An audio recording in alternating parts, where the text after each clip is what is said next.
Bonjour à tous, bonjour Didier, Jean-François Pérez, le JDD, juste à côté de vous. Comme c'est la première fois qu'on vous voit, on a évidemment tous une pensée pour vous. Merci.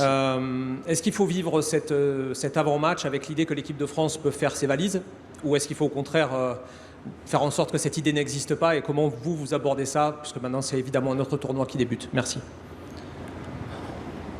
C'est la pire des choses de penser à ça. Moi, j'ai toujours préparé les matchs en faisant en sorte de tout faire pour que ça se passe bien. Qui est cette éventualité-là, elle est valable pour toutes les équipes, puisque ce sont des matchs couperés.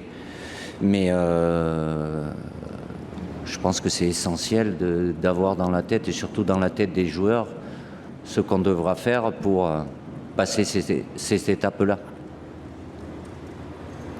Bonjour Didier, Bertrand Latour, Infosport Plus, Canal+. Première question, comment est-ce que vous allez ? Et la deuxième question, est-ce que vous avancez dans ce tournoi en vous disant que votre équipe va devoir marquer un but de plus que l'adversaire, quitte à prendre des buts, ou qu'il va falloir régler les quelques problèmes défensifs qu'il y a pu avoir depuis le début du tournoi ? Merci beaucoup.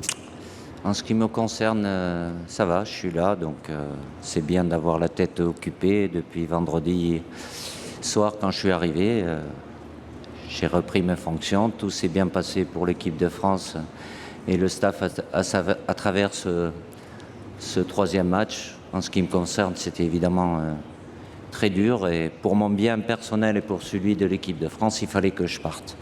Ils ont fait ce qu'il fallait. Là, on prépare voilà, deuxième compétition qui commence. Dans la compétition, de toute façon, pour gagner les matchs, il faut toujours mettre un but de plus, à moins d'aller au pénalty. Mais ce n'est pas renoncer à ce qu'on a été capable de faire. On a marqué 10 buts, on aurait pu en marquer plus. C'est vrai qu'on n'en a pris que 2, mais on a concédé un peu trop d'occasions ou de situations. Après, chaque scénario de match est différent. J'imagine que certains vous poser la question, est-ce qu'on peut y arriver comme ça ? Mais on l'a fait il y a 4 ans. Avec pas les mêmes joueurs, mais on avait un dispositif qui était similaire. Il y a d'autres équipes qui le font. Quand on a le ballon, il n'y a pas de problème. Quand on l'a pas, il faudra être efficace. Mais on a une capacité à créer du danger et à faire mal à l'adversaire. Et ça, c'est une force. Et je veux qu'on garde cette force-là.